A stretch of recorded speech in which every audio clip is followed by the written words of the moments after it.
Olá a todos e todas as pessoas que compõem, que constroem diariamente a EJA Rio. Estamos aqui reunidos hoje para fazermos a nossa palestra de abertura da formação continuada em políticas públicas de EJA. Dessa forma, a gente abre a nossa formação do terceiro trimestre. É um ano de festa, de alegria e de constituição das nossas políticas públicas de EJA. São 40 anos de uma caminhada que é feita a muitas mãos e por todas as pessoas que, na ponta, com os nossos estudantes, desenvolvem a política pública de EJA. É muito importante que a gente marque qual o nosso lugar diante do Pacto Nacional de Superação pelo Analfabetismo e Qualificação da Educação de Jovens e Adultos e qual o nosso lugar dentro da política pública de EJA. Quero dar as boas-vindas a todos e a cada um de vocês e dizer que, sem todos vocês, não é possível fazer a EJA Rio acontecer. Muito obrigado por estarmos juntos, ainda que virtualmente, e que possamos ter uma noite proveitosa de centro de estudos. Um beijo no coração de vocês e logo, logo a gente se encontre. Quero convidar para continuar a conversa com vocês a professora Raquel Nascimento, que é a nossa formadora do Pacto EJA, a nossa formadora regional, né, da nossa região, que vai estar conversando conosco hoje.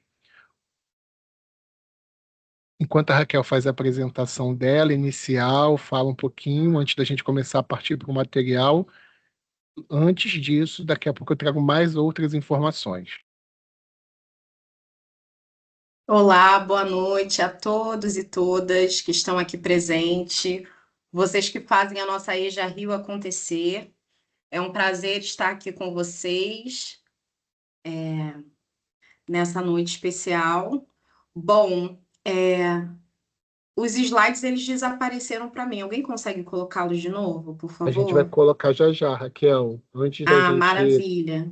Antes da gente partir para a parte dos slides, eu queria trazer alguns informes aqui junto com você junto comigo. O primeiro informe é que a nossa circular número 7, ela fala da formação continuada do terceiro trimestre, e eu quero tirar algumas dúvidas que surgiram ao longo dessa caminhada e que alguns colegas entraram em contato conosco.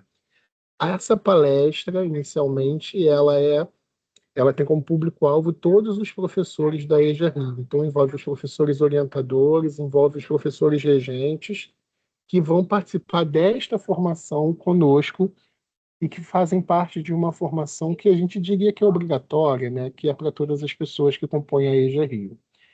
Já o grupo de trabalho que nós vamos ter, tanto o grupo de trabalho 1, que é referente às políticas de alfabetização, como o grupo de trabalho 2, que é referente às políticas públicas de EJA, de uma maneira geral, são grupos de trabalho que não são obrigatórios. Pelo contrário, como diz o nome, são grupos de trabalho. Então, a adesão ela é feita espontaneamente e esses grupos de trabalho vão pensar em proposições e ações próprias para a nossa EJA-RI, para o cotidiano e para os nossos fazeres dentro daquilo que é a política pública da EJA-RI.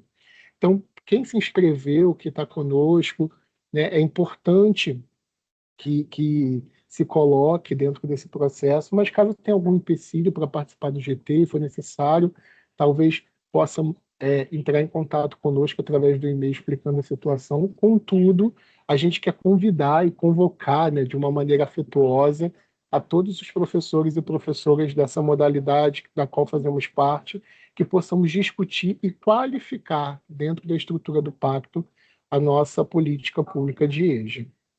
Raquel, está com você. Vou pedir a Pri, que está aqui passando os nossos slides, para poder colocar os slides aqui para a gente. E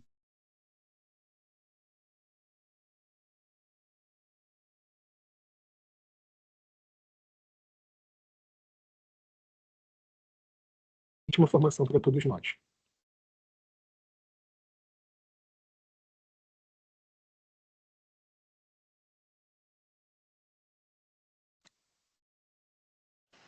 Olá, vocês me escutam?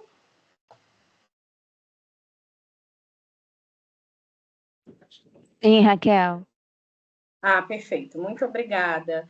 Aqui para mim não está aparecendo o meu, enfim, o meu dispositivo para o... Ah, agora acho que voltou. Bom, é um prazer estar aqui com vocês, como eu havia falado. Eu sou a professora Raquel Nascimento, pode passar, por favor. Atualmente eu estou acompanhando a formação do Pacto Nacional pela Superação do Analfabetismo e Qualificação da EJA, né, o nosso Pacto EJA, enquanto formadora regional, acompanhando, né, os formadores, dos quais a liderança é o Daniel Oliveira, que vai falar com a gente daqui a pouquinho, fazendo essa formação dos formadores para o Pacto EJA, fazendo a formação também dos alfabetizadores populares, e fazendo esse acompanhamento para que essa formação chegue a todos os professores e professoras. É um prazer estar aqui com vocês e eu vou compartilhar um pouco de como tem sido no nosso município essa política pública que é o Pacto Nacional, né, pela Superação do Analfabetismo e Qualificação da EJA. Por favor. Pode passar, por favor, Priscila. Muito obrigada. Bom, no nosso primeiro slide, né, a gente tem aí falando de forma geral sobre o pacto, né, ele traz em seu bojo, né, ele é instituído pelo decreto 12.048, né, de 5 de junho de 2024, é uma política pública construída de forma colaborativa pelo Ministério da Educação, Distrito Federal, estados e municípios, né, e visa ampliar e qualificar essa oferta, né, na EJA de todo o Brasil, né? Os objetivos são superar o analfabetismo, elevar a escolaridade, ampliar a oferta de matrículas na EJA e nos sistemas públicos, inclusive nos sistemas para estudantes privados de liberdade. E visa também aumentar a oferta de EJA integrada à educação profissional, né? Então, são vários aspectos que o Pacto prevê. A gente tem programas e ações, né, no bojo desse pacto que envolvem diversas questões. Oi, desculpa, Daniel, seu microfone está fechado. Desculpa, falou alguma coisa? Achei que fosse comigo, perdão.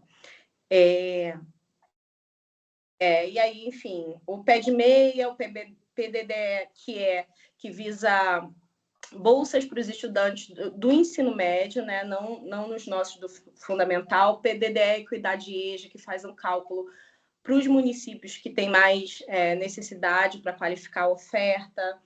O novo ciclo do Programa Brasil Alfabetizado, né? Que são classes de alfabetização descentralizadas, não escolarizadas, né? Em espaços que muitas vezes os estudantes não teriam acesso à escola por conta da distância, outras demandas, e muitas vezes, como nós conhecemos alguns estudantes, às vezes há o receio de voltar à escola, né? O medo como se eles estivessem em dívida com esse espaço, né? Como voltar?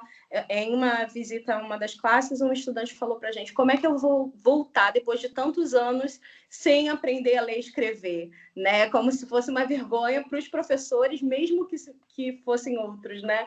Uma vergonha deles, né? De mostrar, poxa, eu não me dediquei o suficiente, entendendo que isso é pessoal, né? E é uma conversa que a gente faz, a necessidade do retorno aos estudos e depois de inscrição de matrícula na nossa rede, né? Para continuar esse processo da escolaridade e garantir ainda mais direitos. Bom, teve a ampliação do fator de ponderação da EJA no Fundeb, né? A gente discutiu aí que aumentou aumentou em 25%, era 0,8, passou para 1. A gente tem a EJA integrada à educação profissional. Desculpa que eu estou acompanhando aqui em outro dispositivo. A EJA relacionada à educação profissional e tecnológica, né, com incentivo a tanto empresas quanto espaços que trabalham com educação profissional tecnológica investirem nas redes, né, para ampliarem essa oferta, e tem cursos também, né? A gente tem curso lá no MEC, eu vou mostrar daqui a pouquinho o link para vocês, está na nossa apresentação, né, que vai para vocês também, desse curso em EPT. Então, é uma possibilidade também da gente se apropriar dessa possibilidade, né, que o Pacto está dando para a gente. Tem o Projovem Urbano e o Projovem Campo, né? A gente não está, nesse momento, vinculado, né? A gente não pactuou, mas a gente ainda está em processo esperando uma nova abertura para entender como é que pode funcionar na nossa rede. Formação de professores e gestores, que é sobre essa especificamente que eu vou falar com vocês. Tem o PNLD-EJA, que a gente vem acompanhando, né, através das circulares, dos livros que vão chegar nas escolas. A chamada pública, que a nossa rede já fazia, está sendo ampliada, né, ainda mais com o empenho do MEC para o Brasil inteiro. As novas diretrizes operacionais da EJA, que vocês acompanharam o lançamento. O sistema CADEJA, que é um sistema que ainda está em processo, que visa articular diferentes dados dos ministérios para pensar esse estudante da EJA na sua multiplicidade, na sua diversidade de demandas, né? Na diversidade de demandas que o excluiu da escola, né? Então, pensar esse estudante de forma mais integral e ter um perfil um pouco mais ampliado. E a medalha Paulo Freire, que visa apoiar as redes que conseguiram superar, né, fazer esse esforço para reduzir o analfabetismo com expressividade. Né? Pode passar, por favor, Priscila. Ali embaixo tem um acesso aqui. Vocês podem acessar o site do MEC e acompanhar todas, com mais detalhes, né, todos esses movimentos, todos esses esforços, né, que o Ministério da Educação, por via da SECADI, tem feito para ampliar a qualidade e oferta da EJA. Pode passar, por favor. Vocês me desculpem que eu fiquei um pouquinho nervosa que desconectou aqui, mas estou aqui, já me encontrei. Vamos lá. Bom, aí a gente tem alguns dados, né?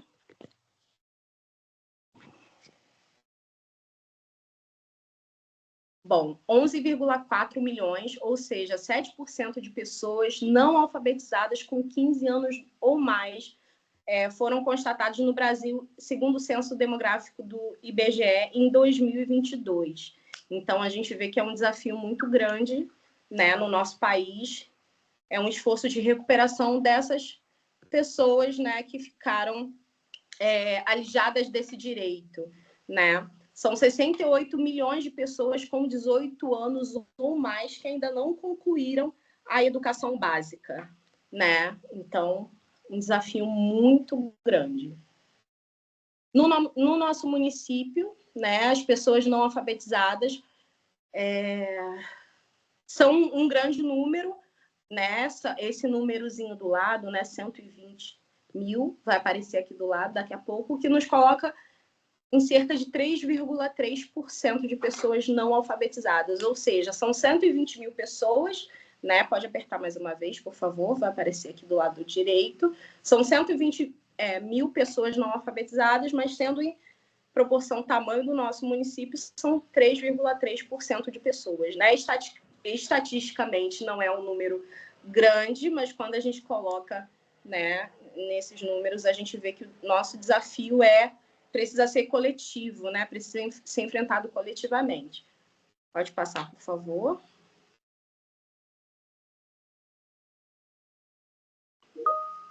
Aqui para mim não mudou. Agora sim. Perfeito. Bom, nesse gráfico vocês veem a flutuação da nossa matrícula, né? Nós temos 16 mil estudantes matriculados na EJA Rio, e o nosso desafio é alcançar todos os cidadãos aqui é essa política pública, né? Aqui são sujeitos dessa política pública, né? São sujeitos de direito. Então, a gente vê aí, desde fevereiro, essa mudança na matrícula, né? Esse aumento da matrícula, queda após o COC, né? E o aumento posterior. Então, a gente tem vindo numa constante em relação ao perfil dos estudantes da EJA, né? O que muitos de nós aqui sabemos, né? Em relação à necessidade dos estudos, em relação ao próprio fechamento do COC e esse fluxo dos estudantes que foram progredindo nos seus estudos, né, que foram aprovados. Pode passar, por favor. Essa estrutura da formação do pacto, ela é uma estrutura que vai desde, né, de quem está elaborando, né, fazendo essa coordenação estratégica, né, que é chamada de Campeja. Nós temos 27 coordenadores estaduais indicados pelo Estado, 26 municipais indicados pelo Undime, e o coordenador de gestão e pedagógico que articula esses processos, né? São 210 estaduais indicados pelo Estado e 210 indicados, articuladores regionais indicados pelo município, né?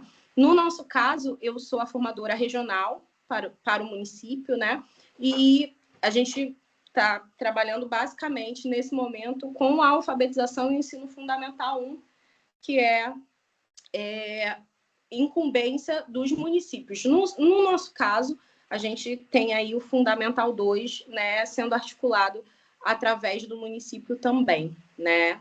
Então, o formador regional forma os formadores locais que articulam essa política pública junto aos professores alfabetizadores, os professores regentes, né, e os professores orientadores da EJA, que são os coordenadores, né? E aí eu faço a formação dos educadores populares, tendo em vista as dimensões, né, enormes do nosso município, né?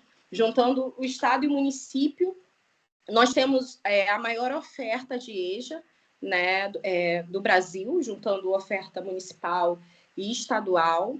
Então, é um desafio muito grande, né, a gente conseguir conciliar e fazer esse alinhamento dessa política. Pode passar, por favor.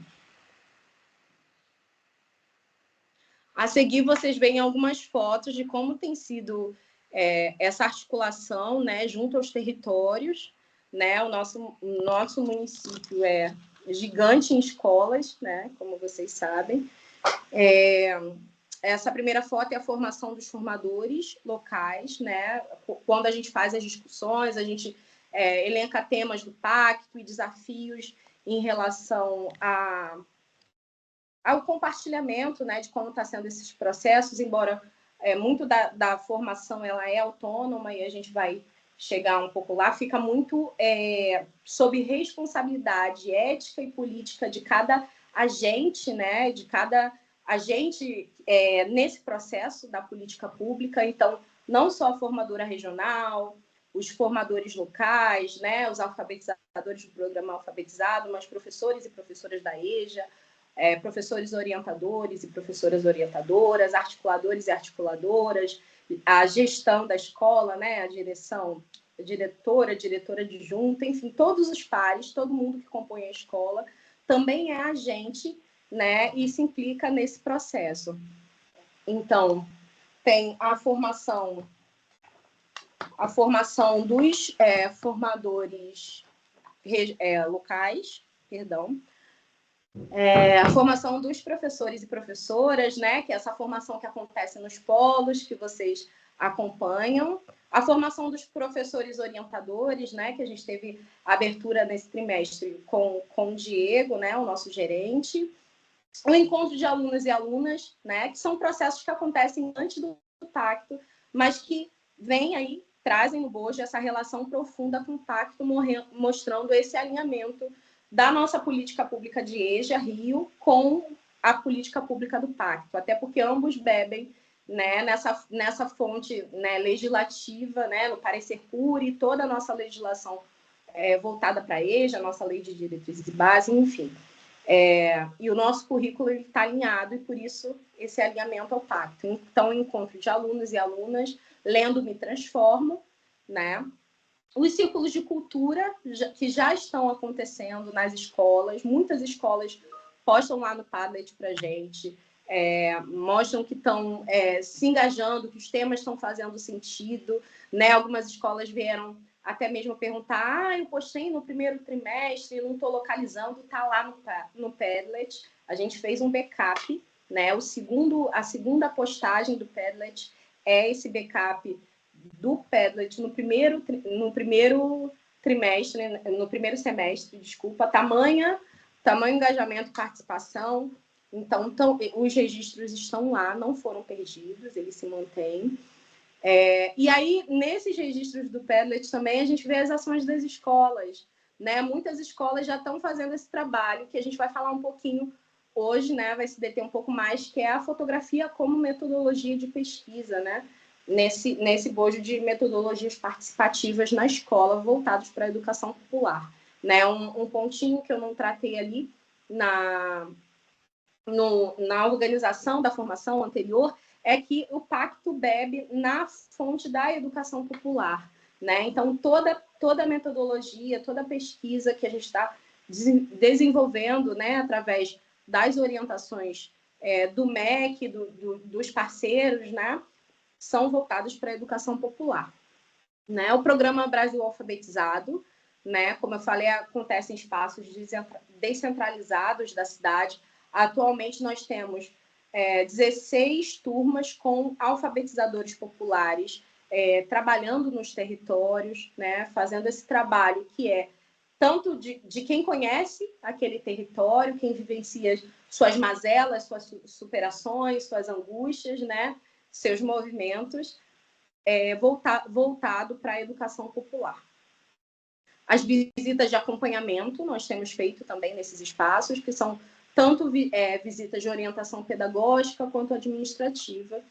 E também temos compartilhado, né, em diversos espaços, assim como na participação no Congresso Carioca de Alfabetização, que foi organizado pela Gerência dos Anos Iniciais, né? Então, são muitos espaços em que a gente tem atuado voltados para a articulação desse trabalho, né, voltado ao Pacto IJA.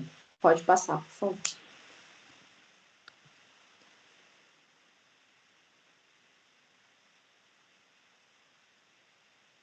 Bom, essa tela que vocês estão vendo, recentemente saíram as trilhas de alfabetização, que é um material de apoio didático e pedagógico formulado pelo MEC. Essas trilhas de alfabetização estão bem bacanas. E aí, eu sou suspeita para falar porque tem muita relação com o nosso material Rio Educa, né? Tanto que a maioria das propostas, elas partem de análise de fotos, né? Para trazer um tema que ele é debatido e é desenvolvido ao longo, né? E a proposta de alfabetização, ela está bem voltada, e aí, nesse sentido, né, caminha ali próximo do nosso material Reeduca, mas tem suas particularidades, né? E vai no sentido mais inicial da alfabetização. Então, convido vocês a conhecerem esse material, ele está bem bacana, nós já podemos dar uma olhada, saíram 3 trilhas, né? De início, a primeira, a segunda e a terceira, eu dei uma olhadinha no site, a quarta, a sexta também já saíram, né? Por isso a imagem está atualizada. É um material muito rico, muito interessante, vale a pena conhecer, né? Apesar de ser um material nacional, e a gente sabe que é importante, né? O nosso material Reeduca, ele traz as particularidades do município, nessa perspectiva também de educação popular, das discussões de temas relevantes para o território, a partir do território do Rio de Janeiro, né? Ele traz mais especificamente. O Pacto traz o Brasil e essa diversidade, o nosso material Reeduca traz a partir dessa perspectiva carioca, né? Dessa perspectiva da EJA Rio. Pode passar, por favor. Então, no âmbito da formação docente continuada, a gente tem 3 modalidades de formação atualmente, né? Pode passar, por favor. Tem os cursos livres, lá no AVAMEC, né? Que são voltados para todas as pessoas interessadas. Eu não sei se travou para mim. Eu acho que não. Vocês me ouvem?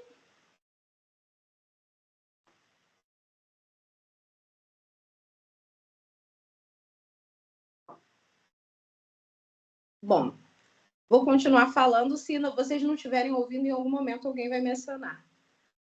Foi, eu acho que mudou então agora. São os cursos livres do AvaMec. Todas as pessoas interessadas, elas podem fazer, se inscrevem lá se inscrevem lá no AvaMec. A gente pôs o link no próximo slide, vocês vão ver. Os cursos de alfabetização, e tem diversos temas, né, voltados tanto para a alfabetização inicial, o entendimento da EJA enquanto modalidade, né, enquanto política pública. Tem cursos voltados para pessoas que trabalham com pessoas privadas de liberdade, né? Tem cursos voltados para educação profissional, né? Como eu tinha falado, educação profissional e técnica. Enfim, tem uma diversidade de cursos dentro do AvaMec. Bom, a UFPB oferta para nós o curso de alfabetização de jovens e adultos. Qualquer professor, pessoa interessada, para professores orientadores e educadores populares.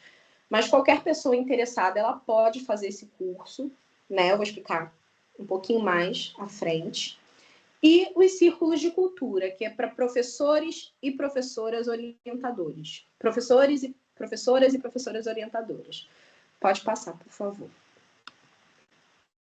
Os cursos livres do AvaMec, né, como eu falei, eles são diversos, né? Tem o currículo integrado a EPT, né? Gamificação e educação de jovens e adultos, práticas restaurativas. Então, vão desde cursos que visam uma discussão mais específica da modalidade, quanto aspectos mais individuais e aspectos também mais coletivos, né? Pensando na educação popular e essa articulação com a comunidade, que é o foco do pacto. E sempre que tiver acesso aqui, é porque a gente colocou o acesso, né, o link de acesso para o que a gente está falando, né? Então, os cursos livres, eles estão nesse acesso ao lado, no canto inferior direito. Pode passar, por favor. Em relação ao curso da UFPB, ele tem como princípio, né, esse curso que é online, embora ele seja assíncrono, né, a gente não tem interação direta necessariamente. Em toda a abertura do módulo tem uma live, e aí sim a gente consegue interagir pelo chat, tirar nossas dúvidas com a equipe organizadora, né, o UFPB que está executando esse curso, né, do Pacto EJA. Ela faz a gestão desse curso, né, a Universidade Federal da Paraíba.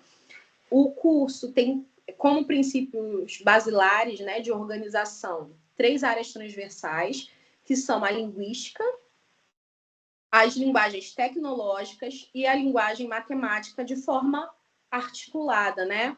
Entendendo que a alfabetização e letramento, eles são inseparáveis. É essa concepção que a UFPB traz. A gente tem diversas outras, inclusive a gente não precisa falar de letramento, né, na relação dos jovens e adultos, porque eles já vivenciam isso. Existem diversas concepções. A UFPB está trazendo essa concepção de alfabetização e letramento de forma indissociável, né? O curso tem duração de 80 horas, né, e são 5 módulos, um módulo introdutório mais 4, né? O primeiro módulo ele fala sobre essa organização do espaço de estudo, como é que esse trabalho vai funcionar. O primeiro módulo, isso é um módulo introdutório, né? O primeiro módulo fala da sala de aula da EJA e o processo de alfabetização, né, voltado para os jovens e adultos e idosos. O módulo 2, ele trata das metodologias na EJA, as diversas metodologias. E o módulo 3, currículo e recursos na alfabetização de pessoas jovens, adultas e idosas. O módulo 4 vai trazer o planejamento docente na EJA. Então, são módulos que vão se articulando em torno da alfabetização. Novamente, tem um acesso aqui para vocês. Quem não entrou ainda, entrar. Está um curso muito bacana, né? Muito acessível de fazer e faz muito sentido para a nossa modalidade. Muito qualificado. Pode passar, por favor. E aí chegamos aos círculos de cultura.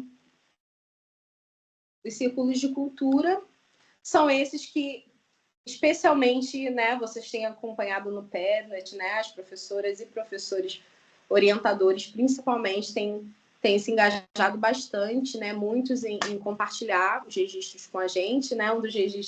Dois dos registros a gente colocou lá na frente, nos slides, né? Então, os círculos de cultura são para professores e professores orientadores, né? Professoras e professores. Eles são divididos em dois aspectos, né?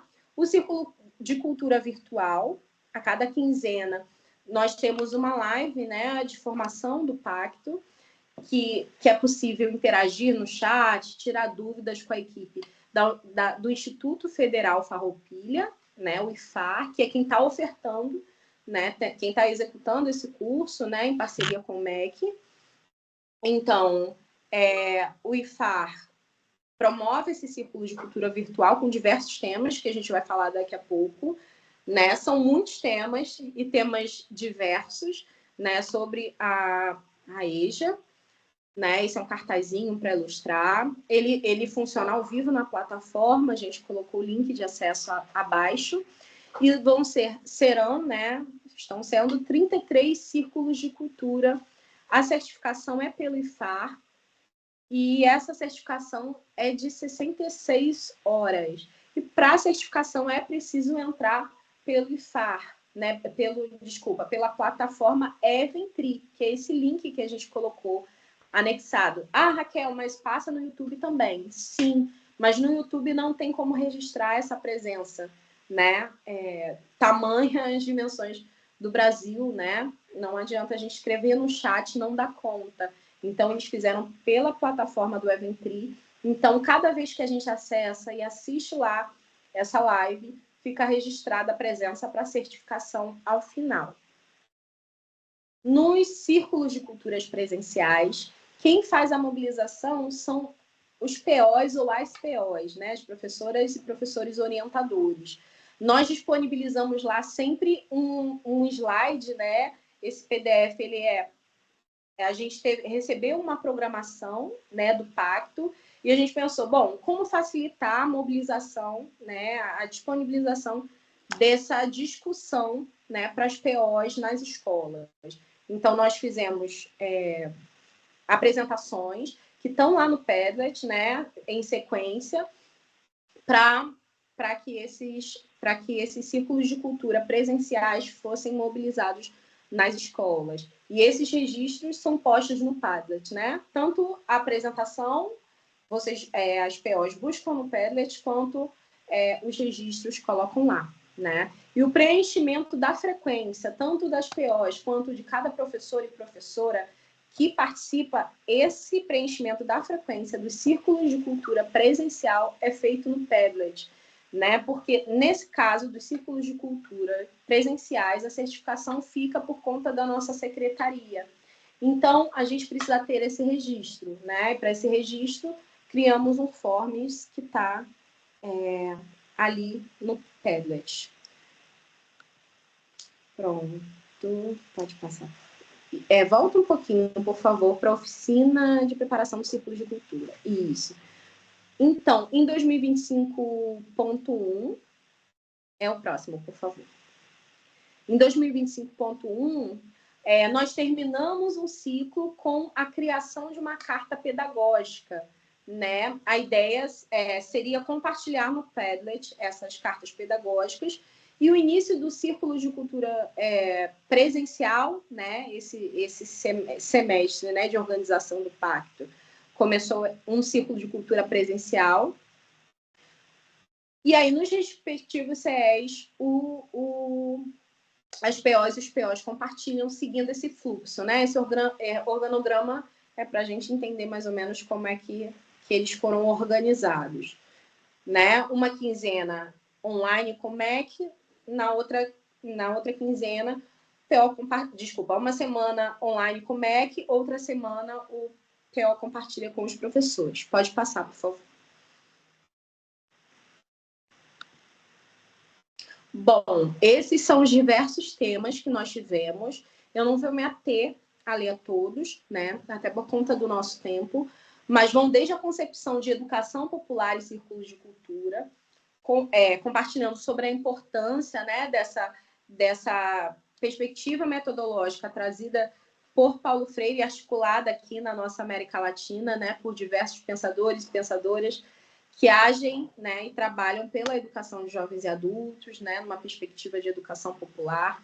Então, nós viemos caminhando por diversos temas que discutem desde a alfabetização desses jovens e adultos e a importância de considerar a cultura, o território e as perspectivas desses sujeitos demandantes dessa política pública.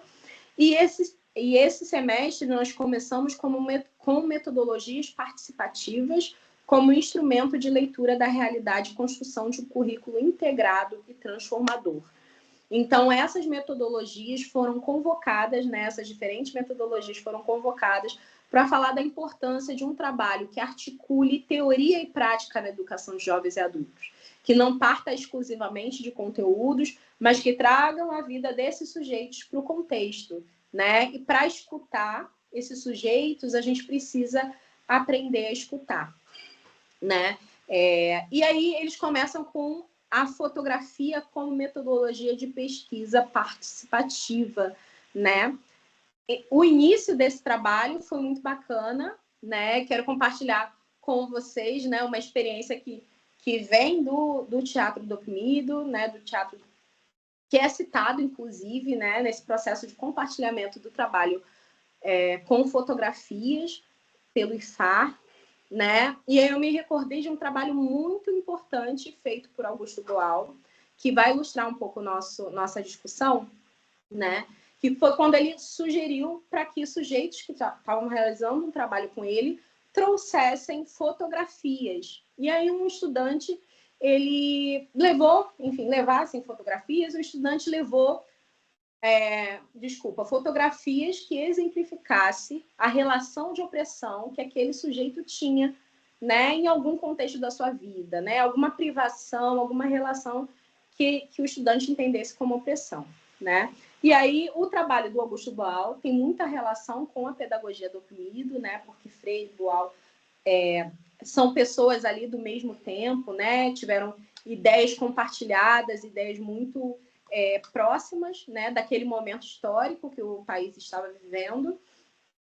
E aí Boal pediu para que esses estudantes tirassem essa foto. O estudante levou uma foto de um quadro, né, um quadro, né, uma foto de um prego na parede. E o Boal falou assim: poxa, mas você não entendeu, eu pedi para que você trouxesse a sua opressão. E aí isso não é opressão, e deu uma aula do que era opressão, e aí o estudante falou: bom, eu tirei uma foto do quadro desse prego na parede porque eu trabalho como engraxate. E para poder voltar para minha casa de ônibus à noite, com essa caixa pesada, é impossível. Então, do pouco dinheiro que eu ganho, eu tiro, né, uns trocados para poder pagar esse prédio na parede da barbearia que pois o dono me aluga esse prego, né? Então, é bacana vou correr para terminar em mais 5 minutinhos, pessoal. O bacana dessa experiência é que nos ensina que precisamos de mecanismos para aprender a escutar os nossos estudantes, né? Nem sempre quando a gente ouve a trajetória desse estudante, o quanto foi difícil, dá conta da gente compreender essas complexidades e fazer um trabalho que realmente seja significativo. É nesse intuito que o Pacto compartilha, né, essa experiência que nasce das muitas experiências qualificadas das nossas salas de aula, né, e uma experiência muito parecida com o que nós vivemos na formação de 2021, né?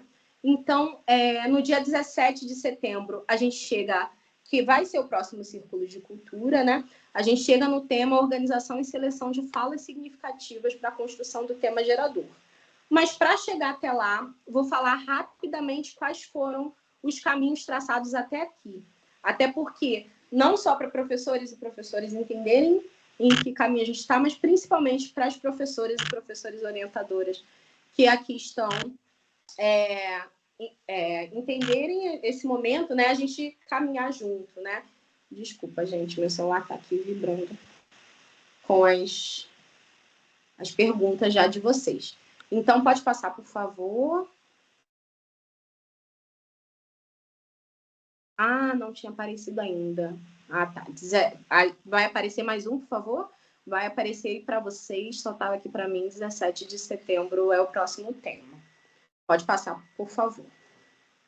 Bom, aí, essa foto que eu compartilho de vocês, para vocês, se eu não me engano, é de 2021, é da Escola Municipal Vargem Grande, sobre esse projeto que fizeram, né? Foi um projeto que nós incentivávamos durante o curso de formação buscar um tema junto com os estudantes e pesquisar esse tema, né? A escola escolheu carências e potências do bairro e descobriu uma diversidade de coisas sobre o território, sobre os estudantes, e puderam fazer um trabalho muito qualificado, né? Nós fomos discutindo ao longo do processo e a equipe que já era bastante engajada no território foi discutindo e descobrindo outros elementos muito importantes e muito necessários, né? E falaram muito da importância desse projeto, não só para conhecer ainda mais os seus estudantes, mas pensar concretamente em refletir e transformar a realidade. E aí sim, o conteúdo, né? História, geografia, ciências, língua portuguesa foram acionados para pensar gráficos que entendiam quais eram as principais potências e carências, questionários, mapas afetivos, a compreensão desse território e suas complexidades, né? Tanto nas suas carências, né? No que é necessário ter atenção, mas também nas suas potências. Bom, e aí o pacto, nessa formação, né, da fotografia como metodologia de pesquisa, a gente entende essa importância a partir da que é a partir da realidade dos sujeitos, a autopercepção e a percepção coletiva, né, a partir do uso das fotografias, a conexão intergeracional de temas, de possibilidades, a produção de memória, né, com o trabalho da fotografia. Então, foi feito todo um caminho de solicitar fotografias aos estudantes, né, sugerido, né, foi feito todo um caminho sugerido, solicitar fotografia aos estudantes, a seleção de falas significativas, entendendo que as falas significativas, elas trazem para a gente qual é o tema que é de importância tratar com esses estudantes, né? Quais são os temas mais relevantes. E aí, identificar o que é o tema denúncia, né? O que o estudante está reivindicando ali de direito, né? Para pensar no tema geral, e o que é anúncio, né? O que é uma possibilidade. E aí os professores, junto com os estudantes, vão ver que possibilidades tem para enfrentar esse problema, né? Se é um problema de saneamento básico ali no território, se é um problema em relação ao lixo, se é um problema em relação à violência, quais são os fatores, né? Quais são as possibilidades de anúncio que nós temos, né? E aí os conteúdos, eles vêm dando a soma e a qualificação desse processo de pesquisa, né? Porque essa denúncia e esse anúncio vão se transformar numa pergunta. Como, por exemplo, a gente pode transformar essas relações, né, essa vivência no território mais qualificada, né? Qual vai ser a pergunta específica que vai ser feita para daí, então, se empreender numa pesquisa, né, sobre esse tema. E as fotografias, elas podem e devem compor essa pesquisa, exposições, né, uma nuvem relacional. Esse material vai para vocês, então vocês vão poder acompanhar. Vocês podem também acompanhar lá no Eventri, né? Todo o material disponibilizado pelo Pacto está lá, tanto as apresentações, né, quanto outros recursos. Então, convido a vocês a continuarem acompanhando esse processo, e foi um prazer compartilhar com vocês. O próximo slide são só os contatos, né, do Pacto EJA, para quem tiver alguma dúvida, quem quiser e puder acompanhar no Instagram também tem bastante coisas legais, compartilhamentos de práticas, e se der um tempinho a gente volta para responder as dúvidas no final. Muito obrigada pela atenção de vocês até aqui. Agora eu convido o nosso assistente da equipe, o Daniel, que vai dar uma palavrinha com a gente. Raquel, antes do Daniel entrar aqui para falar um pouquinho da formação, eu tenho um recadinho que eu ia falar no início, mas as questões técnicas não deixaram a gente prosseguir. O nosso coletivo de professores da EJA Rio, a gente hoje, na data de hoje, fizemos um grupo de WhatsApp de comunicação, né, para a gente poder colocar disponibilizado todos os nossos informativos, as notas circulares, as nossas orientações pedagógicas, tudo aquilo que a GEJA vem construindo ao longo dessa caminhada, também em relação ao Pacto EJA, né? E tudo isso que a gente vem fazendo que qualifica essa EJA que a gente constrói aqui no Rio de Janeiro. Então, a gente vai disponibilizar esse link aqui no chat para vocês. Para quem quiser entrar, é um grupo de comunicados, justamente para que tenha acesso a todas as documentações que a GEJA vem, né, construindo e constituindo para que seja subsídio na política pública de EJA, tá bom? Vou colocar aqui no chat para a gente e o Daniel vai prosseguir com a segunda parte agora da nossa formação de hoje.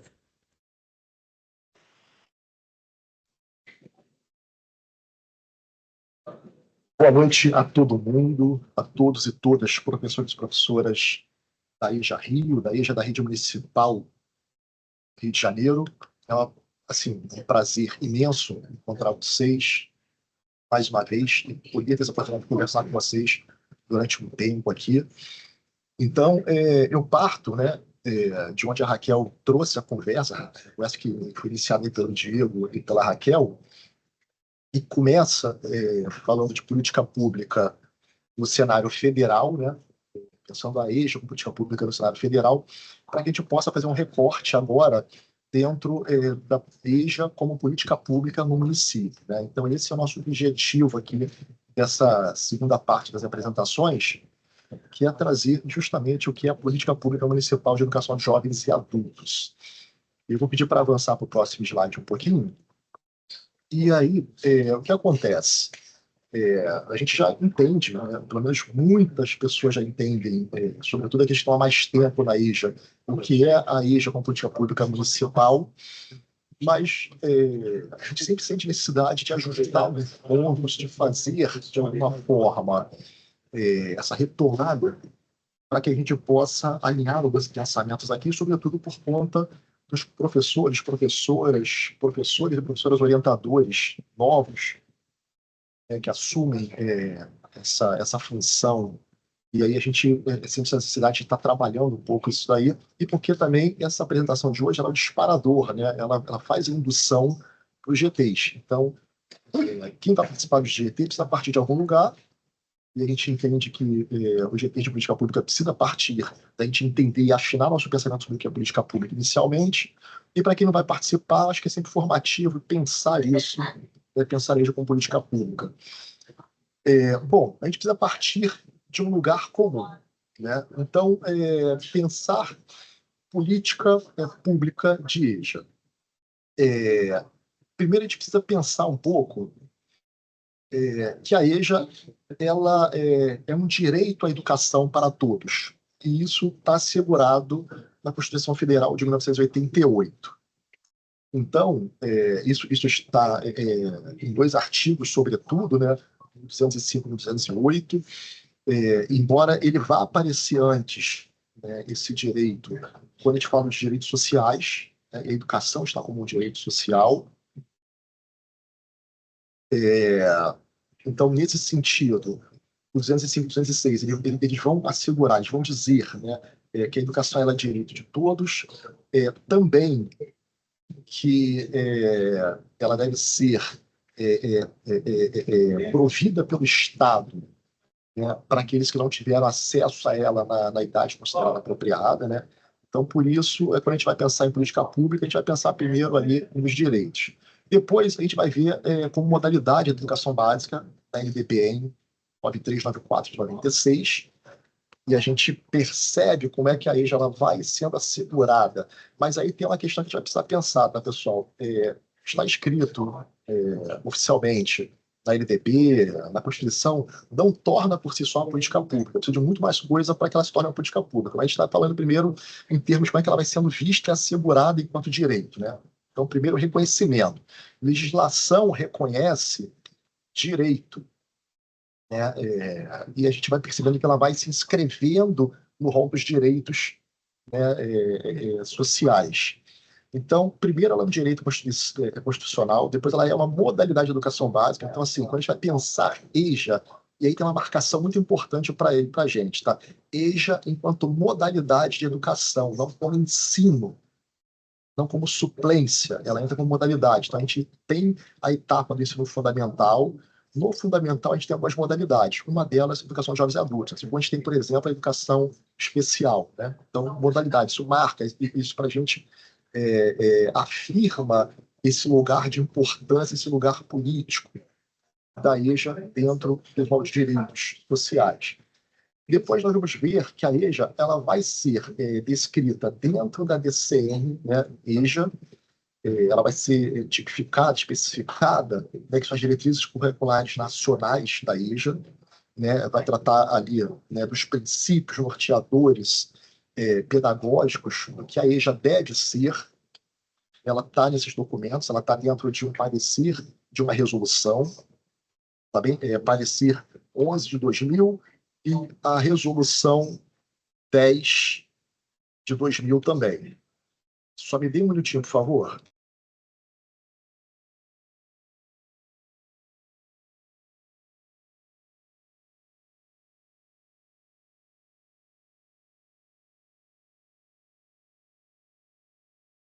Retornei aqui, pessoal, acho que agora consigo caminhar melhor.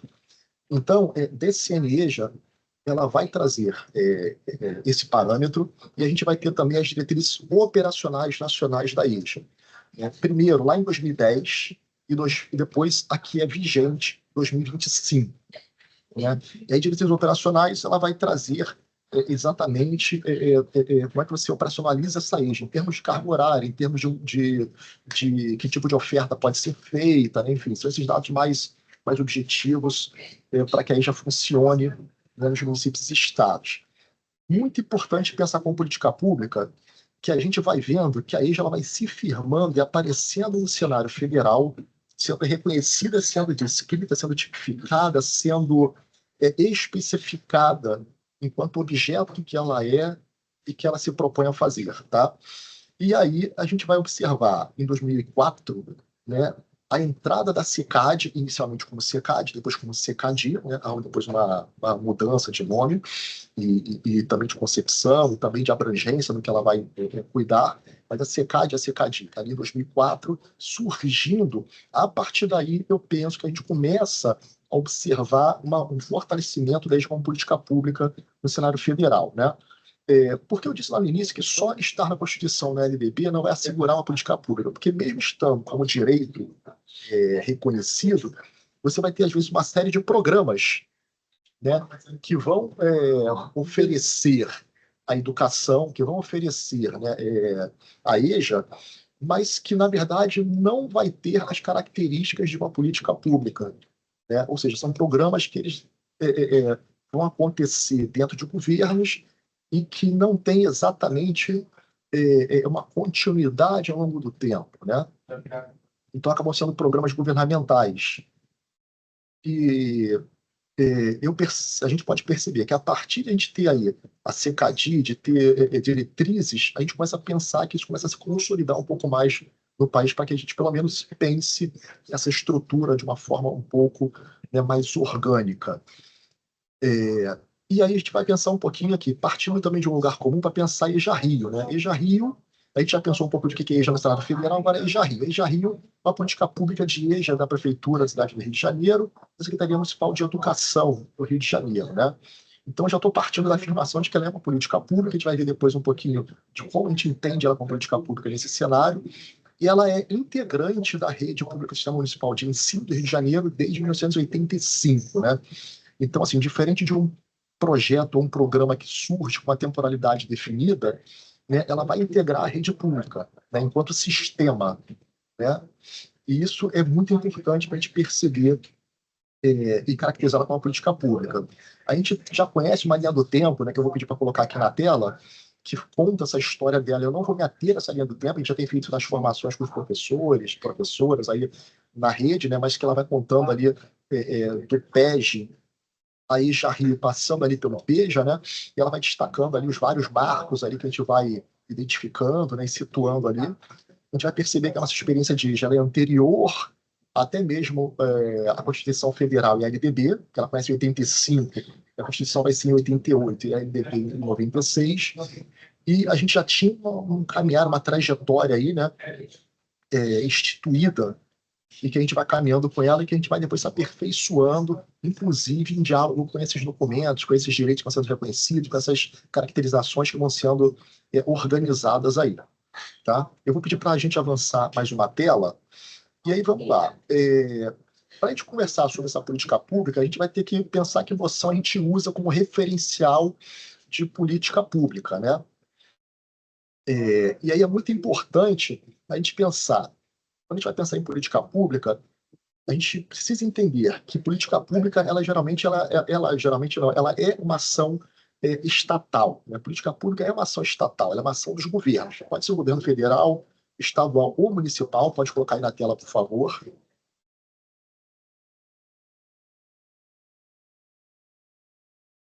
Ela assegura direitos. Então, ela vai entrar no rol de garantia de direitos. Então, assim, a política pública ela é uma ação do governo visando assegurar direitos. Ela é uma resposta à sociedade diante de uma necessidade ou problema coletivo. Né? Então, ela atende ao interesse público. Ela precisa atender ao interesse público. Ela utiliza os recursos públicos. Né? Então, existe uma alocação de recurso para poder implementar essa política pública.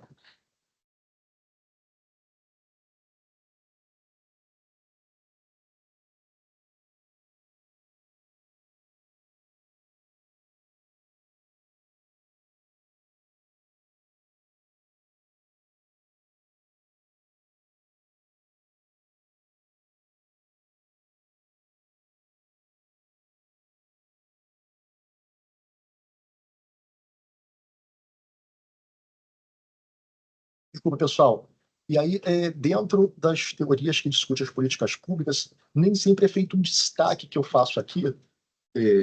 Algumas falham, outras não, mas enfim, eu gosto muito de fazer esse destaque da continuidade, da permanência, da estabilidade, né, da organicidade das ações. Né? E aí a gente marca isso como temporalidade aqui. Ou seja, a política pública precisa ser algo que é mais duradouro do que o tempo de um governo. Né? Obviamente que, às vezes, se você consegue resolver um problema dentro do tempo daquele governo, você pode ter uma política pública que dure ali 1 ano, 2 anos, 3 anos, 4 anos. Acho muito difícil, mas não acho impossível que também isso possa acontecer alguma coisa nesse sentido. Mas quando a gente pensa em saúde, educação, segurança, enfim, essas áreas, né, de muita complexidade, que você tem aquela pessoa, né, da população, né, o público ali, né, que vai demandar continuamente aquele serviço, essa ação do governo ela precisa durar mais do que exatamente o tempo de um governo. Então, essa continuidade ela é um dos indicadores que a gente tem também para marcar uma política pública. Então, por isso que quando a gente fala lá em cima que várias ações, ainda que sejam do governo, para, por exemplo, resolver problemas de analfabetismo no Brasil, não podem ser marcados com políticas públicas, é porque eles não tinham efetivamente as características de uma política pública, né? Mesmo que ele estivesse focado em tentar responder a um problema. E a gente vê o quê? Quando a gente vai falar da... Pode retornar, por favor, a tela? Obrigado. E aí, quando a gente vai falar de EJA-RI como uma política pública dentro do município do Rio de Janeiro, a gente vai perceber que, primeiro, ela guarda essas características aqui. Ela é uma ação estatal que visa a garantia de direitos, que ela está baseada na resposta ao interesse público, né? Ela faz alocação de recursos para isso, ela tem uma temporalidade que assegurou uma estabilidade dessas ações para que fosse uma ação mais orgânica dentro da esfera do próprio município, começando em 85 e estando vigente ainda atualmente aos 40 anos e com vistas a perdurar.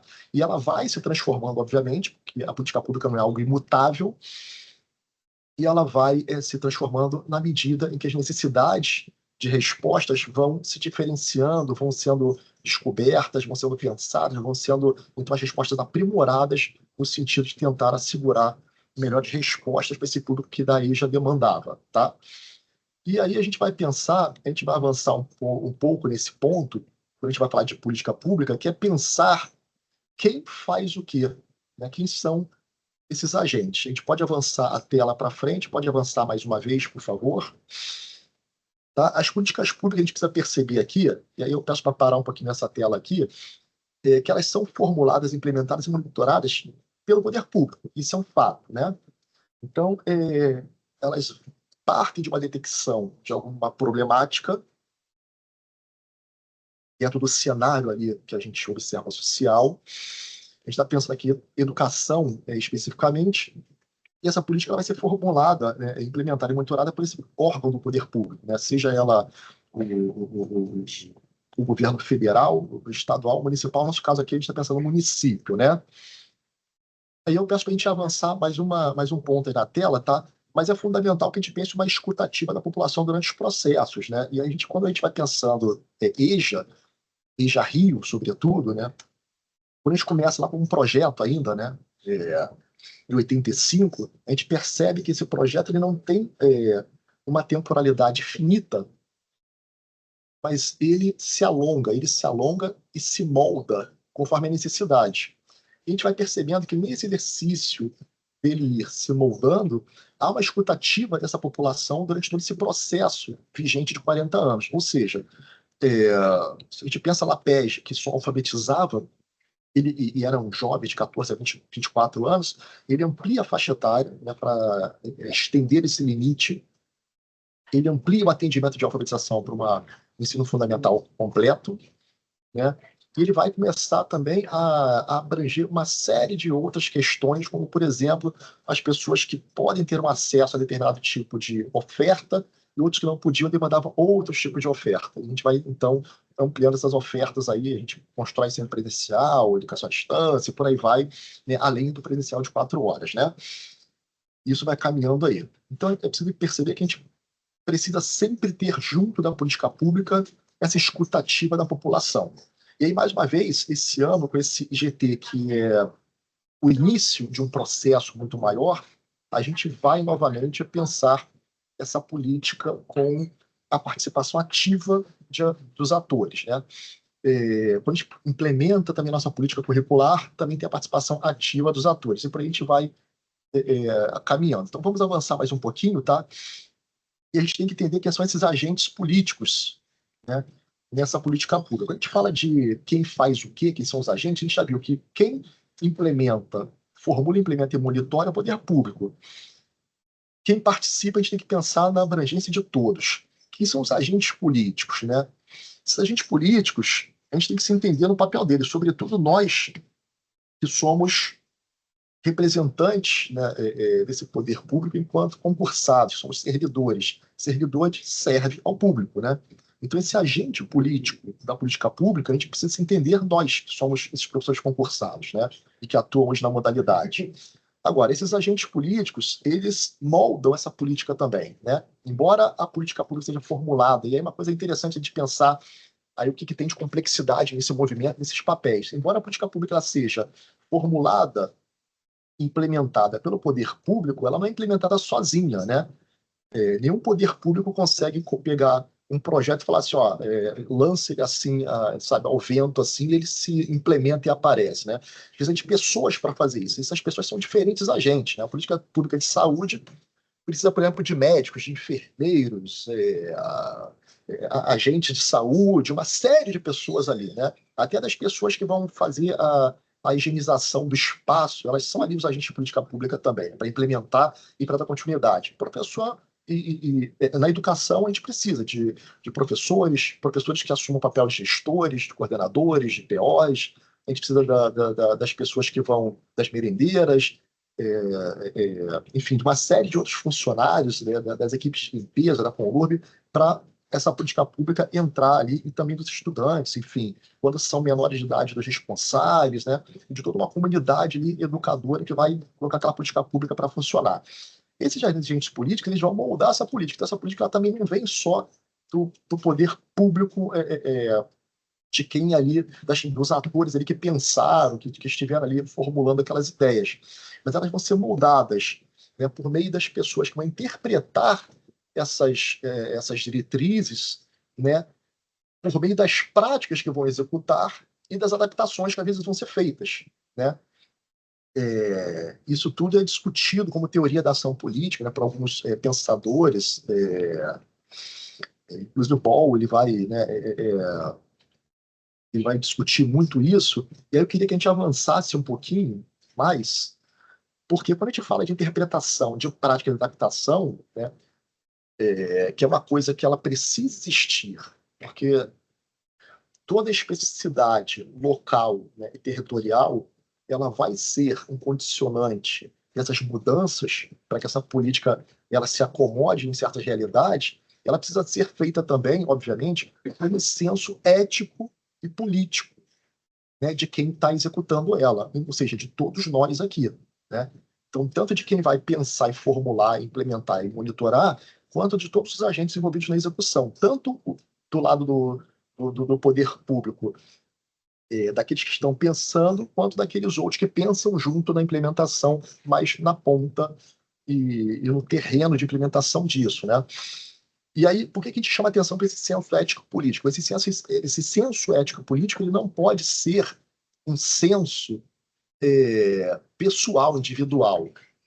Precisa ser um senso coletivo. Se for um senso ético-político individual, cada um faz o que acha mais interessante, que acha melhor, e efetivamente que esse meio não vai assegurar uma série de direitos, não vai assegurar uma série de alinhamentos, não vai assegurar, inclusive, que essa política ela assegure aquilo que ela se propôs a fazer. Porque ela vai começar a se transformar e se deformar muito nesse manejo que ela está fazendo. Então, a gente precisa ter um senso ético-político que seja também, inclusive, coletivo, fundamentalmente coletivo, né?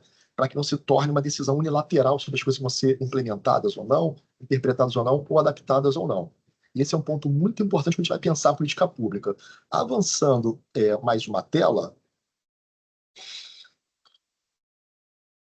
a gente vai falar mais diretamente aqui de política pública municipal de EJA. E aí eu convoco muito assim que vocês pensem comigo, né? Porque a gente vai discutir agora aqui, apresentar, falar sobre os pilares e bases dessa educação, dessa política pública dentro da EJA Rio, né? Um ponto que é fundamental para a gente entender como é que essa política se move até hoje. A política pública de educação de jovens e adultos no município do Rio de Janeiro, ela tem uma série de outras políticas atreladas a ela que vão compor ela e vão constituir a própria política pública de EJA. Então, a política pública de EJA ela é constituída de várias outras que acabam integrando ela, né? Enfim, nós destacamos aqui 7 itens que a gente considera que são assim as bases, os pilares. E a gente pode até pensar em adensar outros, mas inicialmente 7, tá bem? E para falar sobre isso, eu peço para voltar só um ponto à tela anterior, para que a gente não perca de vista o seguinte: o quem faz o quê, quem são os agentes. A gente não pode perder de vista na discussão da tela que vem esses pontos. Quando a gente fala de agentes políticos que vão moldar a política por meio de interpretações, práticas e adaptações, que precisam ter um senso ético político para fazer essa política pública funcionar, e que precisa ser coletivo, porque precisa partir do nós, precisa partir, obviamente, de toda uma discussão do que funciona nesse coletivo, do que é a demanda do coletivo, do que é a necessidade do coletivo, né, para não se tornar vontades unilaterais. Quando a gente vai pensar os pontos seguintes, a gente tem que levar isso muito a cabo, tá? Então, indo para frente aqui na próxima tela, o primeiro ponto é o currículo. Pode isso, obrigado.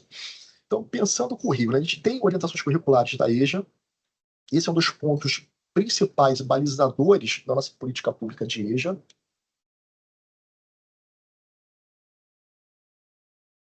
Em cima das orientações curriculares de... Não, por favor, retorna. Isso. Em cima das orientações curriculares de EJA, nós vamos perceber que várias outras políticas, né, que vão vir à frente, que a gente vai falar daqui a pouco, a gente não vai entrar nelas agora, elas estão ancoradas nessa política pública de currículo, né? Então, assim, quando a gente for falar lá mais para frente, lá, quando eu pedir para passar lá depois, material, formação, etc e tal, a gente vai ver que isso tudo está ancorado em currículo. Então, uma coisa importante que a gente tem que ter em mente e que é fundamental para a gente poder fazer as discussões nos GTs e também para a gente poder fazer as discussões dentro do nosso centro de estudos, tá? O centro de estudos ele precisa ser um lugar também fundamentalmente pensado como um espaço altamente privilegiado e de excelência para a gente poder discutir a política pública de EJA e fazer a política pública de EJA acontecer, né? Então, o centro de estudos precisa ser visto como algo fundante na EJA, inegociável para a EJA. Ele existe, ele é um espaço político pedagógico de altíssima importância, né? E a gente precisa usar ele como espaço de discussão também, discussões e implementações. Então, o currículo. A gente tem um currículo hoje, um currículo que ele foi pensado com a participação, não é que a gente fala lá em cima que a política pública ela pode ser formulada e tal, e tal, e tal, mas ela tem que ter a participação de todos. A gente vê isso no nosso currículo. Nosso currículo, ele tem uma história, obviamente, de várias versões. O currículo a gente vai passando por uma série de documentos que foram sendo construídos, mas chega um momento lá que a gente tinha um currículo em 2010, que ele já tinha passado bastante tempo, e em 2016 começa a ser revisitado, né? E a história vai caminhando, vocês já viram isso em várias formações, quem não viu vai ter oportunidade de ver em outros momentos, mas chega em 2019 e ele é concretizado ali, né? E depois ele vai ser aprovado em 2021 no Conselho Municipal de Educação. Mas nessa trajetória toda, de 2016 até 2019, quando ele vai sendo construído, é chamada a totalidade dos professores da EJA para integrar os GTs de currículo. A gente ouve comumente algumas pessoas falando assim, mas eu não fiz parte disso daí. Pensa primeiro, se você era da rede nessa época, pensa depois se você aceitou esse chamado de fazer parte. Porque a gente teve nas escolas, nos centros de estudos, a discussão, ela foi enviada para as escolas. Depois ela foi feita nas CREs também, chamando essas escolas para irem às CREs, e depois foram chamadas as CREs para irem discutir no nível central. No nível central, aí, o local de discussão era ali no CREJA, né? E a gente teve, sim, uma participação maciça. Depois esse currículo ele é aprovado pelas escolas, porque ele é construído no coletivo. Foi uma coisa que eu tive a grande felicidade de participar desse processo e ver como é que ele foi construído na prática, né? As pessoas se reuniam para realmente construir as frases ali, os objetivos de aprendizagem ali, todo mundo junto, discutindo, falando, escreve assim, escreve de outro jeito, assim não tá legal, assim tá contraditório. Então foi um trabalho que eu lembro dele muito bem, participei, foi bem trabalhoso, foi bem complexo, mas chegou ao documento que nós temos. É um documento que representa representa a voz de um coletivo de professores da EJA, né? Desde aqui do município, da EJA Rio. Hoje em dia, comumente, não são uma ou duas escolas, a gente percebe que elas não usam o currículo da EJA. E aí eu me pergunto assim, mas por que não usa? Né? É uma política pública instituída com a força do coletivo, a vontade do coletivo da EJA, uma escola diz que não, que prefere usar a BNCC, por exemplo. E a gente fala assim, a BNCC nem foi feita para a EJA. Então, assim, veja lá atrás, quando a gente fala que a política pública ela pode ser moldada, ela pode ser transformada, adaptada pelas realidades locais, mas olha quando eu falo que precisa ter um senso político-ético para fazer isso, que a gente às vezes pega um documento que nem fala da EJA, nem é pronto para a EJA, para poder representar a EJA. A gente tem um documento feito pelos professores especialistas em EJA do município. Se a gente for contar quantos professores tem, a gente tem mais de 1.000 professores, né? Chega às vezes a uns 1.300 professores, sei lá, a nossa contagem de professores, às vezes 1.200, 1.100, mas assim, esse número eu não vou... Mas eu sei que são mais de 1.000 professores, né? Das mais de 100, das mais de 120 escolas de EJA que nós temos no município do Rio de Janeiro, e às vezes algumas escolas individualmente, algumas pessoas individualmente resolvem que não vão aplicar aquele documento por algum motivo não os representa, mas também não conseguem trazer uma discussão, porque é isso que é interessante na política pública, traga a discussão do porquê esse currículo não lhe representa, né? Aonde entender o que o currículo não lhe representa e tente pelo menos entender o que aquele currículo propõe, né? O nosso currículo, por exemplo, ele é um currículo que ele vai propor com muita flexibilidade objetivos de aprendizagem que dão total liberdade para o professor, por exemplo, entender qual conteúdo e qual habilidade pode ser acionada para poder atingir determinado objetivo. Então, assim, a gente propõe o objetivo. Agora, como trabalhar com aquele objetivo fica muito dentro da liberdade do professor pensar como é que esse objetivo vai ser conquistado, desenvolvido, proposto, trabalhado, enfim, seja como a gente queira falar, né? Mas e como ele decide isso? Decide isso com seus pares no centro de estudos, por exemplo, né? Passando adiante, a gente vai ver material didático. Material didático, como eu já falei, ele está ancorado no currículo, né? O que o currículo propõe como proposta de trabalho, né, com eixo, toda aquela história toda bem interessante, né, com os objetivos de aprendizagem, ele reflete-se dentro do material didático, que é uma política pública, uma outra política que constitui a EJA. Nós já tivemos uma série, com licença só um minutinho.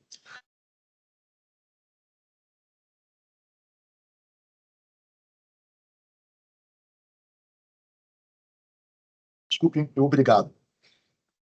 Nós já tivemos uma série já de materiais didáticos propostos ao longo da nossa história de EJA, né? A gente nunca pode perder essa história. E, aliás, quando a gente fala de história e memória da EJA, não posso deixar de citar aqui o Centro de Memórias e Pesquisa do CREJA, né, que reúne um acervo maravilhoso, que tem ali vários documentos e versões desses documentos foram produzidos, enfim. Então, o material didático é da altíssima importância para a gente poder trabalhar com nossos estudantes da EJA.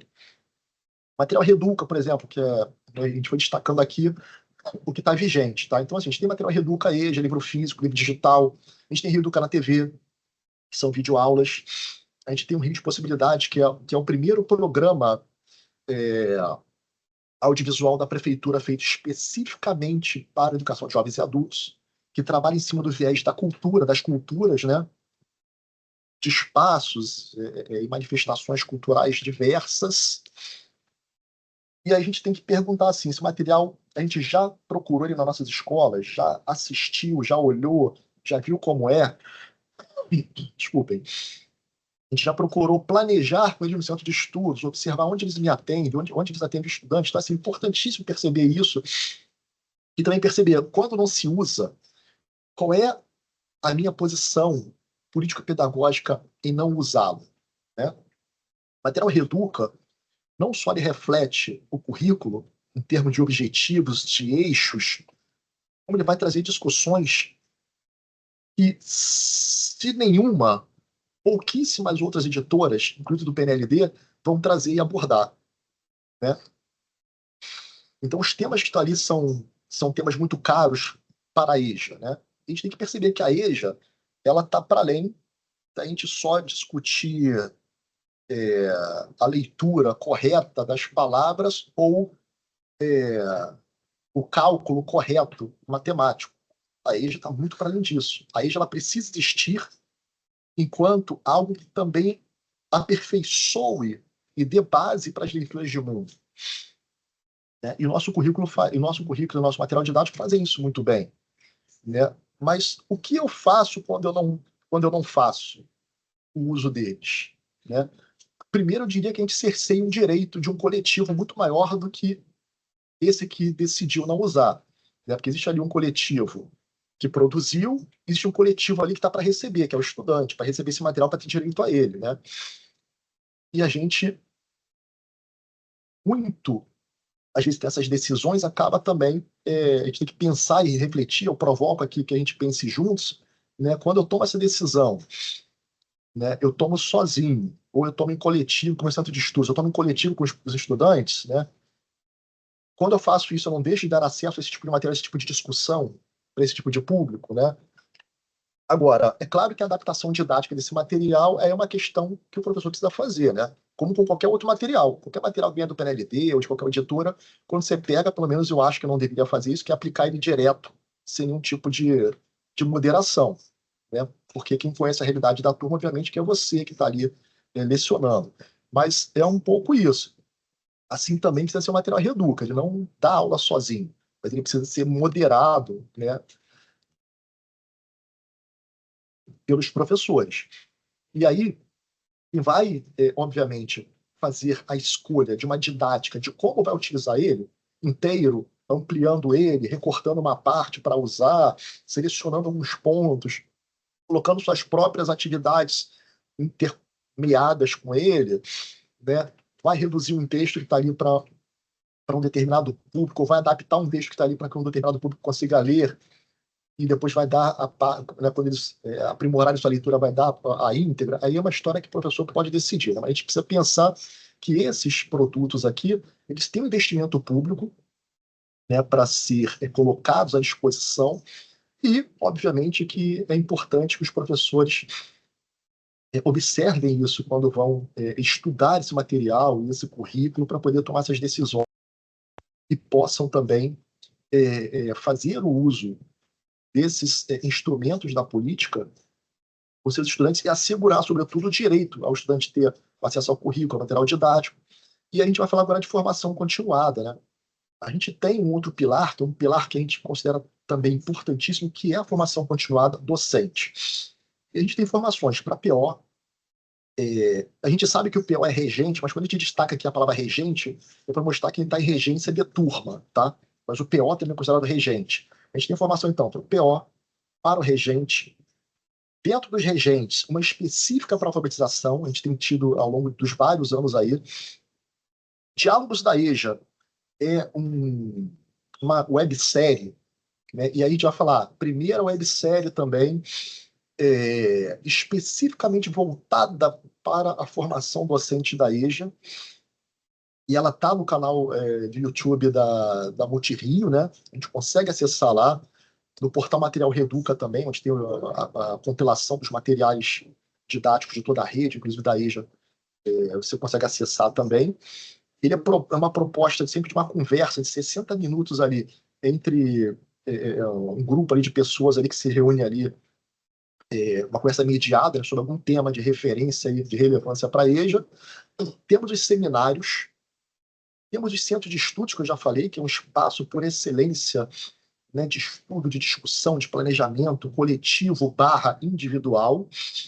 E por que eu falo coletivo / individual? Porque precisa ser um planejamento coletivo, lembrando que o estudante ele é da escola, então quem precisa pensar as problemáticas de ensino, de aprendizagem, de acolhimento, de toda a condução da educação para além do ensino, é um coletivo, né, que vai pensar o projeto educativo para aquele trimestre, para aquele ano, quem vai pensar a avaliação, isso precisa ser um coletivo, como é que cada um vai se inserir no projeto pedagógico, precisa demandar do coletivo, a gente precisa pensar e apostar mais na força do coletivo, né?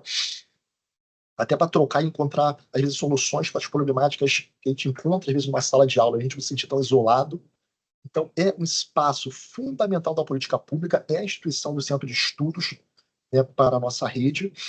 Lembrando que é um espaço assegurado às quintas-feiras para os professores de artes, inglês, educação física, e às sextas para ciências, matemática, língua portuguesa, história, geografia e alfabetizadores.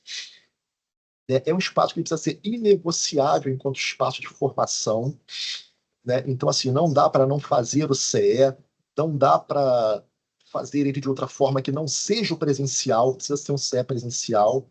E lembrando que as formações continuadas que a gerência promove, elas fazem parte do CE.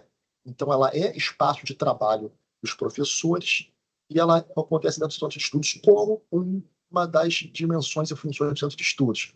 As funções do centro de estudos são a avaliação do trabalho pedagógico e da aprendizagem, ela é a formação docente, para a gente poder entender a complexidade dessa prática pedagógica e como responder melhor essas demandas, e ela é também o planejamento pedagógico, do trabalho pedagógico.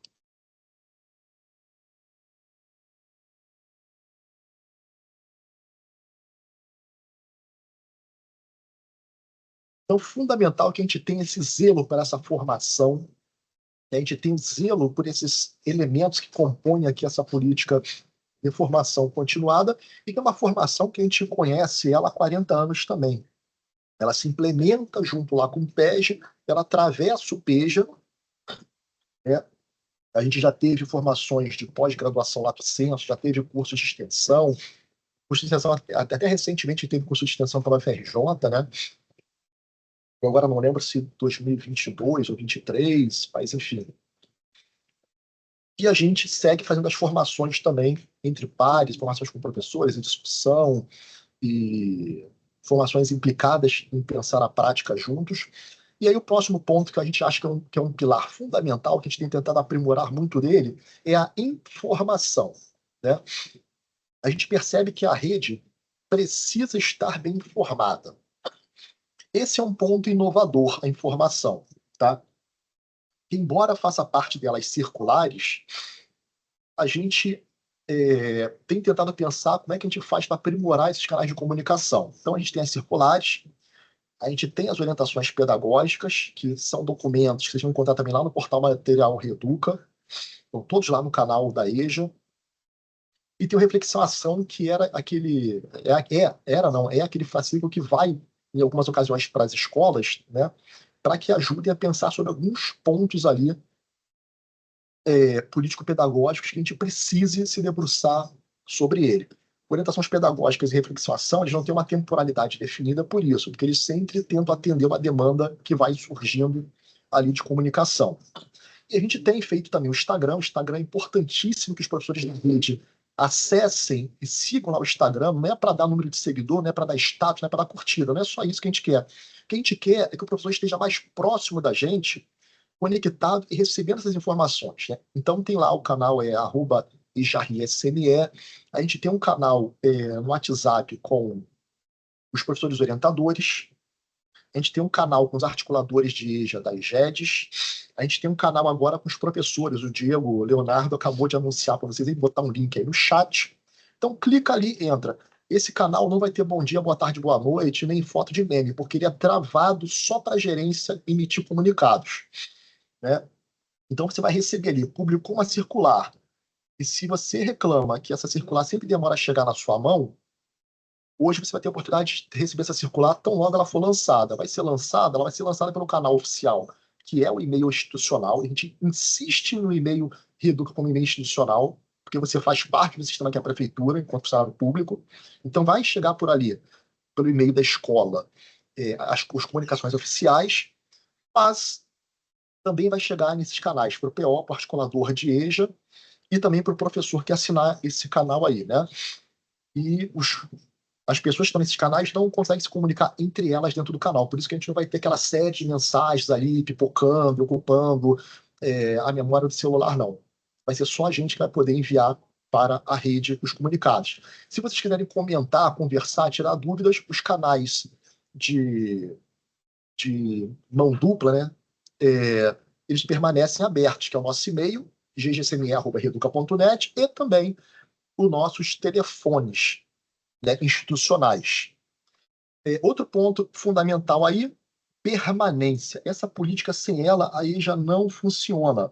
E a gente tem uma política bastante forte, né, que ela congrega o material escolar de qualidade, uniforme escolar, a alimentação escolar, o passe escolar, né, que é o transporte, aquele passe para transporte, né, que vão assegurar aí que essa pessoa ela consiga se locomover para a escola, se deslocar para a escola e depois para sua residência. Ela pode ter acesso a uma alimentação ali, porque ela vai vir do trabalho, né, muitas das vezes, se alimentar, e ela tem acesso ao material, que para muitas pessoas também é um ponto muito importante, muito crítico. Às vezes a gente não tem pessoas que não teriam ali o valor econômico para poder comprar ali um caderno, um lápis, uma borracha. Às vezes isso não é possível, né? Às vezes esses poucos reais que se compra um caderno, um lápis, são os poucos reais que também se compra um leite e um pão, né? Então é importante pensar isso. Então essa política de permanência ela é importantíssima para que esse estudante possa acessar a escola, né? Matrícula é outra situação que a gente acha que é um pilar aí, né, que a gente entende que é um pilar, né, não só acha, mas a gente pensa e entende que é um pilar, porque ele vai trazer, primeiro, a abertura da matrícula ao longo de todo o ano. Ela não fecha para que esse estudante tenha ali um período limite para se matricular. Agora, na outra ponta, né, a gente vem falando lá do currículo do material didático, né, e a gente falou muito da formação. É importantíssimo que os agentes da política pública leiam os comunicados, quais são, né, as circulares, as leis, as resoluções, as determinações, as diretrizes, para entender o seu fazer pedagógico. Né? Então é importantíssimo que chegue e que leia, que estude. Né? Temos centro de estudos para isso, inclusive.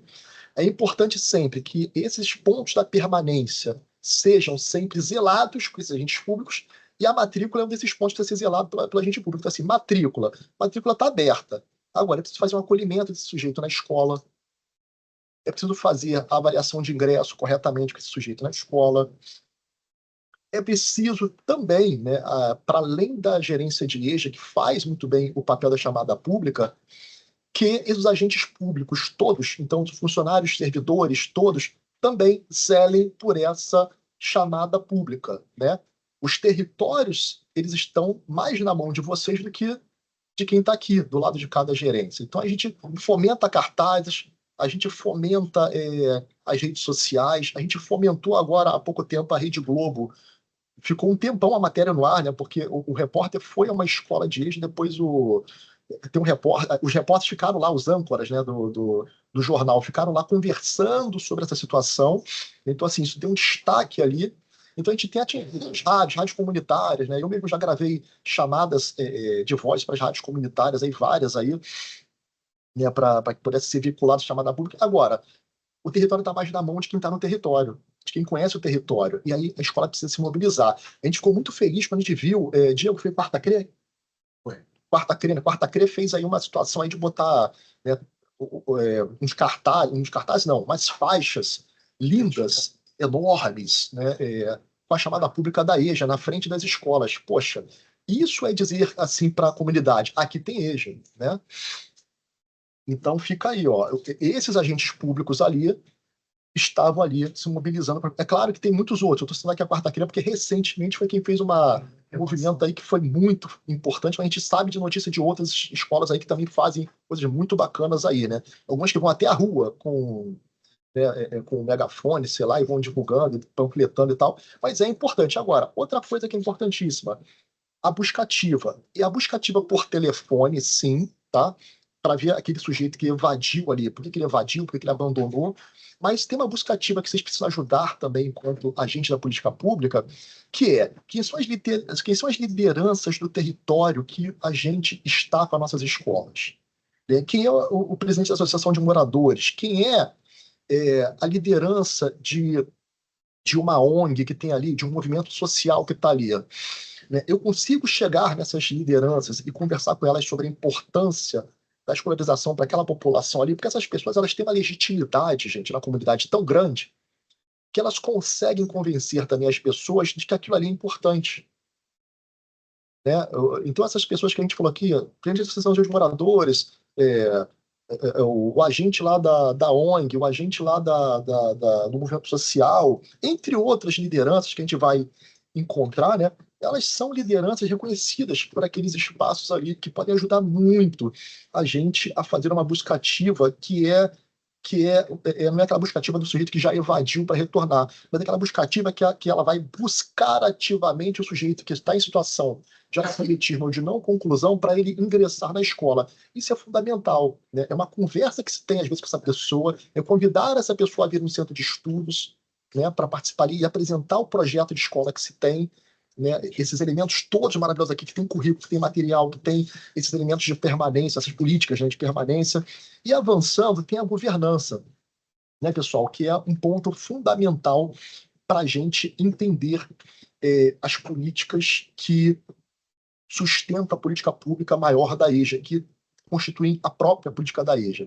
A governança, ela parte tanto do monitoramento e acompanhamento, como até mesmo para a recente gestão de resultado, para resultado da aprendizagem. Né? O que significa? Significa que essa política ela está o tempo inteiro sendo observada, né? Monitorada. A gente está prestando atenção nessa política pública e atuando junto com ela. Não é uma política pública que foi colocada em campo e que não foi zelada. Mas o poder público, através dos agentes professores e dos agentes nós que também somos professores e estamos aqui, e também aqueles que estão articulando nas CREs, e também as GEDs, todo esse coletivo, né, tá junto para poder fazer essa política dar certo. Nós aqui também fazemos o monitoramento de toda essa política, observando sempre como é que as coisas estão acontecendo no campo, fomentando as discussões curriculares, fomentando a produção de material, fomentando as formações docentes, fomentando aquelas reuniões com POs, que é mais do que uma formação. Aquela reunião de PO, ela é efetivamente uma reunião mesmo, né? Assim, no sentido de debate, de discussão, de entender quais são às vezes, as fragilidades de trabalho que a gente encontra no território, nos territórios, e quais são também aquelas medidas que estão sendo tomadas para poder reverter vários quadros e estão dando certo, e aí a gente consegue trocar ali no coletivo e que outras unidades também pensem junto ali e às vezes adotem certas medidas. Então aquilo ali é uma formação no amplo sentido que a gente tem de concepção de formação, né? Ela se torna realmente uma formação entre pares ali, para a gente poder perceber o que está acontecendo. Então, tudo isso é resultado dos monitoramentos que a gente faz constantemente para ir pensando e sempre convocando e provocando a que todos os professores da EJA, nesses mais de 1.000 professores das mais de 130 escolas aí, estejam juntos, né, assumindo aquilo que a gente falou lá atrás, né? Assim, quem é que faz o quê, né? Assumindo cada vez mais o nosso papel juntos coletivamente de agentes de uma política pública que a gente viu vigir durante 40 anos e quer que ela seja vigente por muito mais do que mais 40 anos. E por aqui eu agradeço o tempo e a atenção de vocês, encerro a minha fala e passo aí para o Diego, que está fazendo a mediação. Muito obrigado.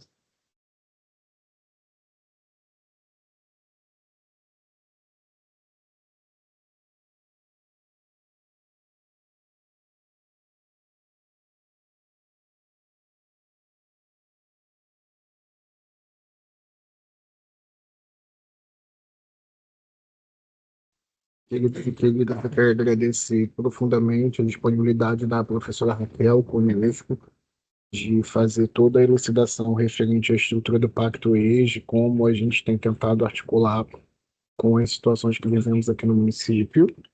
E também ao professor Daniel, assistente aqui da gerência, que trouxe para a gente a elucidação de toda a estrutura de política pública, né, e de como a gente pode pensar e consolidar cada vez mais essa política. Eu acho importante, é uma fala que eu tenho feito sempre, e eu entendo que a multiplicidade de ideias fazem parte do nosso cenário, é por isso que a gente é a EJA, né? A EJA, a gente sempre diz que a EJA é uma modalidade que tem lugar para todas as pessoas. E é muito importante a gente pensar na EJA assim como um coletivo e como uma caminhada que tem 40 anos, né? A gente nasce no PEG, que era um projeto, né? Então esse nome já dá um caráter provisório para o PEG. A gente se estabelece dentro do grande PEJA, que 20 anos depois, né, consegue, dentro dessa caminhada histórica, se consolidar como o Programa de Educação de Jovens e Adultos, e a gente vem se entendendo enquanto EJA Rio num cenário de a EJA, que é a modalidade, conforme a LDBEM preconiza, Rio por conta da cidade. Então a gente compreende que as vivências e experiências de caminhada nos fazem nos entendermos em cenários, né, na qual a historicidade vai fazer parte e ela tem que fazer parte. Não tem como a gente pensar em história de oferta de EJA consolidada no município se a gente não pensar que a gente nasce no PEJ, que a gente se consolida no PEJA e que a gente se entende como política pública estatal através desse nome que a gente chama hoje de EJA Rio.